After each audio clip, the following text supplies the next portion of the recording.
Welcome to Inspired. I am MIchelle Bohm, your host, and this program is brought to you by I've Decided, your one-stop shop for everything that you need to grow yourself, your business, and achieve your goals and dreams. Again, I'm MIchelle Bohm, and I am here with my friend Karen Shorey today. My guest is someone I know that you are going to love. Karen has the most interesting career. We met a couple, well, probably almost a year ago now. So, yeah. She is the owner of Slight Edge Coaching, and she has the privilege of working with individuals and big businesses as well to help them grow their leadership skills and management strategies, really to get their fullest potential out of their employees, Exactly. out of themselves, and you just have the most interesting career. I love hearing the stories about how you've been able to just dramatically improve people's lives and their businesses by those simple things that give you that slight edge. Exactly. So again, Karen Shorey, my friend from Slight Edge Coaching. I know all of our friends watching today are going to benefit from the stories that you have to share. So welcome. Excellent. Thank you for being here. Thank you for having me here. I'm very excited. So I want to invite our viewers to stop for a minute. If you're hearing my voice, stop what you're doing, because it's likely that you are distracted by a million different things right now. You're probably trying to multitask, and those distractions are gonna derail you. So that's why the I've Decided community is talking about distractions this week, and why Karen would be the perfect guest for this. They're certainly everywhere, and they can derail your productivity. If we don't manage them, they can really impact your overall well-being. I know for me, when I'm distracted, anxiety kicks in, and I'm frustrated, and you feel like you can't get ahead. So when I was preparing for this, I asked all my friends, and I've decided, who do you know that is just a beast with their schedule, that just never gets distracted and knows all the things to do, and nope, sorry, can't do that. I got to be here. Who do you know like that? And at least 3 people said Karen. Oh, that's Karen Shorey is who you need to talk to. So while I know you will help our guests, or our viewers, my real motive for having you here is to whip me into shape too, because this is my biggest hurdle. Is I'm like a drunk butterfly. I flit around from every little pretty thing. And so I definitely want to be more productive and manage my time more wisely. And so I'm always fascinated by people like you that can do this. And I have to ask, have you always been this way? Has this always just been who you are, or did you learn this? I think, like leadership, I believe it's a skill that you can learn and refine and hone. And actually, about 9 years ago, I came into the company that I now own the franchise of, Leadership Management International. And I actually recognized how far below my capabilities I was living by being just in a chronic state of disorganized, running by the seat of my pants.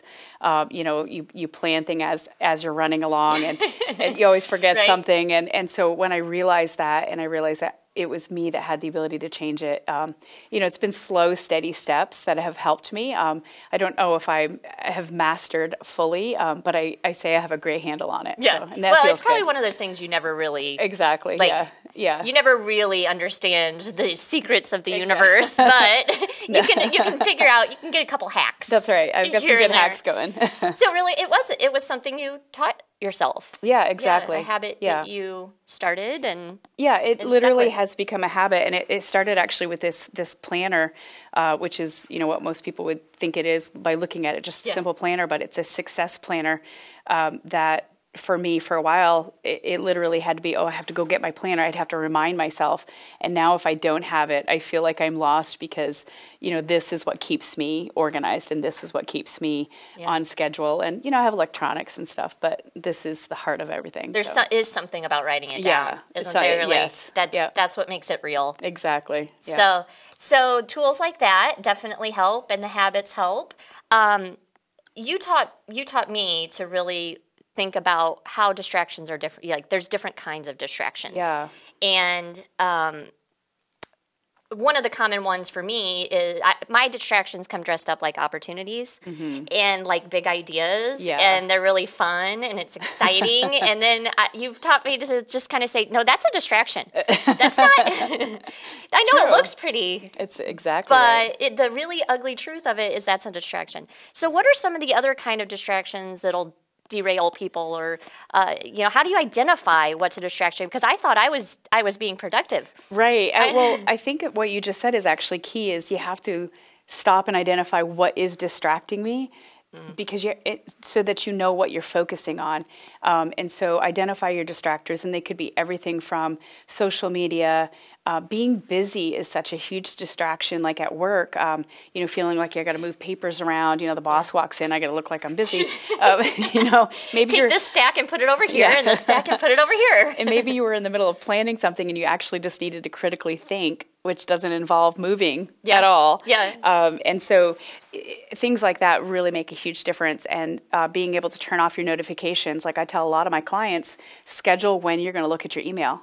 You don't need to have those notifications on all the time. Right. I listened actually this morning to a podcast, and they said that the average person that works is distracted every couple of minutes.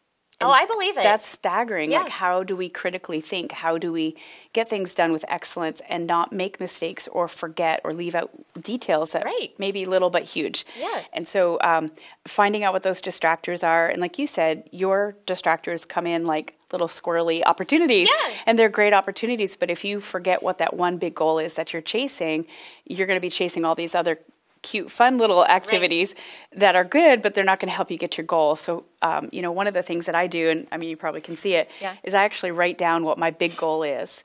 Every day I write that goal down, and then I break it down and I say, what's the one thing I can do this week to help me get to that goal? And so every day I write it down, so it's the first thing I see when I look at my page, and it reminds me not to get distracted. So how do people do, I mean, I know, like, in my office, there's people walking around, and I get up to go to the bathroom, and I swear, like, 17 conversations happen in the time that it takes for me to go to the bathroom and come back. And then by the time I get back there, it's like 20 minutes before I'm even back in the zone to be able to do those things. It is tough. Being able to close yourself off, whether it's physically closing the door or even just letting your team know, hey, I'm working on some really critically important stuff and I need an hour. Like, if you help change people's expectations, that will make a huge difference. So people expect you to be available all the time, whether it's a text or a call, or like if you move, what's she doing? she's not busy anymore. And so if you change their expectations by being open and upfront and saying, I need about an hour of just some critical thinking with no distractions, you can accomplish more. And it also teaches them in a subliminal way or a subconscious way of, maybe I should give myself some quiet time to get my work done. So. Or this might be a problem I can solve on my own. Yeah. And empower myself. And empower myself, yeah. So a big old sign on my door, you better be bleeding or do not. Like I say to my kids, are you bleeding? No. That's right. Okay, then you'll be fine. That's right. Better be bleeding if you're going to interrupt me today. Right. Okay. And another thing, too, is like I've had people say before, well, my boss interrupts me. I can't say no to him. Right. And so a great way to say that is be proactive. So if you're my boss, I would go to you and say, hey, I'm going to be working on this really important project that, you've asked me to do. And I'm just going to need about an hour. So is there anything that you need of me before I close my door? Mm-hmm. So you're very subtly letting that person know with respect, honoring that role, but yet letting him or her know that I need some quiet time. And in the meantime, that person is also going to really respect the decision you've made so that you can give whatever that project is top priority. So okay. So you can do it even if you're not in charge. You can still set some boundaries. Yeah. And then you're not responding to everybody else's priorities. Exactly. limiting yours, and Yeah. I can already see where that cycle takes you because I've been in it. You know, I'm working on everybody else's priorities during the day, and then when they're all gone and I should be home, relaxing, having my downtime, Yeah. I'm working on my priorities. Yeah. And then it's suffers. then it's a circle. Yeah. Or when you're at home, you're distracted by work, and when you're at work, you're distracted by home. And if we could just find those little tiny micro habits. Yeah, and that's all it really is. And, you know, I actually have something that I use that tracks my habits every day, like little things from like drinking enough water. Oh, I mean, yeah. I will go all day long and not drink any water. I'll have coffee and tea and all sorts of other things, but I'll forget to drink water, which, you know, fundamentally, Oh, you know, gosh, yeah. it's good for your skin and all sorts of other things. So just tracking that, or tracking, am I walking at least a mile a day, or am I reading 2 or 3 pages a day just to constantly advance and grow myself. Like, track your little habits, and those will actually become part of who you are. Yes. And it makes a huge difference. Yeah. And that's something I just shared on my Facebook page that I've been working on, those micro habits, just 3 teeny tiny things. And journaling every day about how do I feel about, like, I did do this today or I didn't do this today, and I make a little happy face or a little frowny face or a little meh face based on how I feel today. And I mean, I can clearly see that the days I do the things that I said I'm going to do is always a happy face. Yeah, you feel fulfilled. You do. Yeah. It's a cycle. I just love that. So if you could give me one thing, like you said, your one thing. What's the one thing I can do such that by doing it, it makes everything else easier or unnecessary? One thing that'll help me steer clear of those distractions and keep me on track and make me that more productive, calm version of myself. Something I can implement tomorrow, today, this afternoon. Let's do it today. What's the one thing I can do? Yeah. I would say you have to have your goal written down, and it has to be clear. Know what that goal is. And so look at that goal and say, what is one thing that I can do today to get me towards that goal? I can't achieve that goal today. Right. It may be a year-long project that you want to complete, maybe something 3 years or 6 months. I can't do it all today, but I can do one thing and do that first before anything else.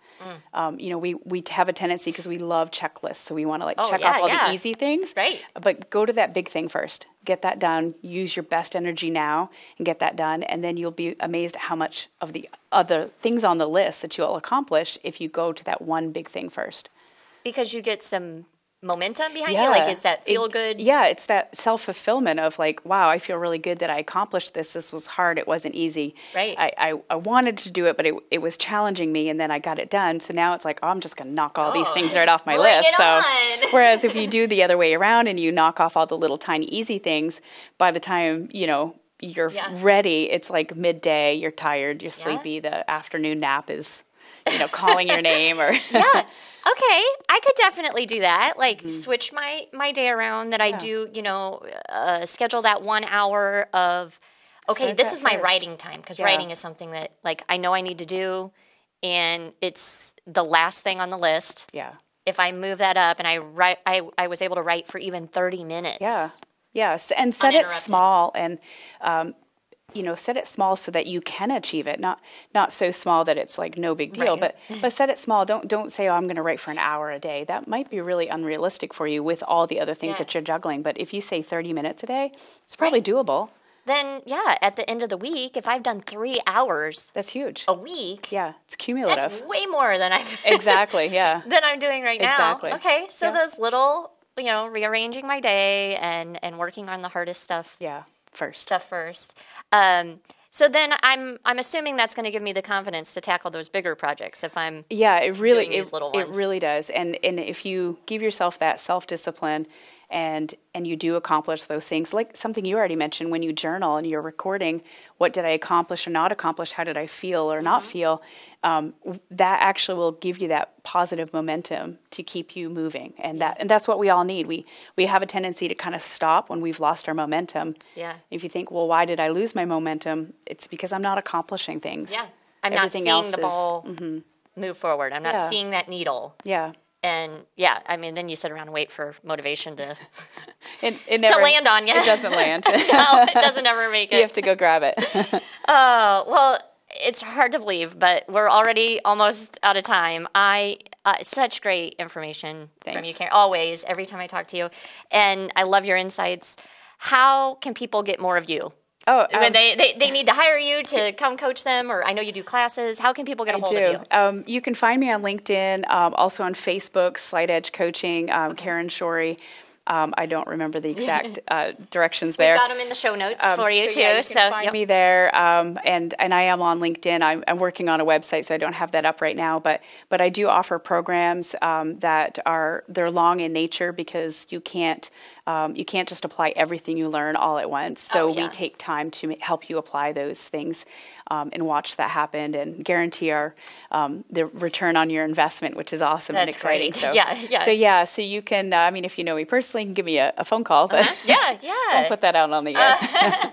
Awesome. Well, I know that you have helped so many people. I love hearing those stories of people saying, "I got my life back. Like, I got my family back. Yeah. I got my." That's what inspires me. It's amazing. That's what inspires me too. So let's flip it over to our friend Darrel, who actually has a different take on distractions. That maybe all distractions aren't bad. That's right. Let's see what Darrel from Fishing for Inspiration has to say about distractions. Wow, this is a nice boat. You should see this thing, Michelle. Man, it's nice. I could see myself in this, just cruising down the lake. Actually, I just came in here to buy a couple lures on my way out to the lake. I guess I got distracted, didn't I? Distractions can be bad. They can knock you off track. Sometimes distractions can be good. Sometimes you need that distraction. You take that time and refresh. Sometimes when you're working on a project and you feel like you're stuck. Sometimes you need that distraction. You need to walk away and let your mind be refreshed. Fishing is one that definitely works for me. When I'm out there fishing, I'm really not thinking about anything else. I'm just thinking about fishing. But my mind is still working on those things. So it allows me that time to just get away and refresh, recharge, and then come back ready to go. So I don't know what the distraction is for you. I think we all need those distractions from time to time, but whatever your distraction is, don't be afraid to do it once in a while. Take advantage of it. Step away, get refreshed, and then come back ready to go. Always great insights from Darrel. And that is a good point. Not all distractions are bad. Sometimes you need that brain break to come back refreshed. It's good. Just knowing which distractions are good, which ones are real distractions, and which ones are a break. Exactly. I am definitely going to implement some of those strategies that Darrel talked about and that we've discussed today, and then I'll report back to you on how I'm doing next month. Take some of these little tiny micro habits and implement them into your life to see how much more productive you can be. Speaking of that, if you haven't already signed up for the I've Decided Half-Day Conference, you better hurry. It's coming up again here in the next couple weeks. You can go to ivedecided.org to get your tickets. If you registered for the full day conference, the half day is already included, so you're not missing out. You need to make sure you get to that half-day conference. Visit the website, ivedecided.org, for the speaker lineup. We have some really great speakers. Yeah, we do. Oh gosh, I'm even more excited for that. And less than the cost of lunch, folks. It's less than the cost of lunch to join the I've Decided community and have access to all of these resources, like Darrel, like Karen, and like me. It's our goal to help you live a more inspired, more productive, more fulfilling life in your personal life and your business. So again, thank you for being here, Karen. I'm so grateful to know you. And thank you for tuning in today. I'm MIchelle Bohm, and this is Inspired.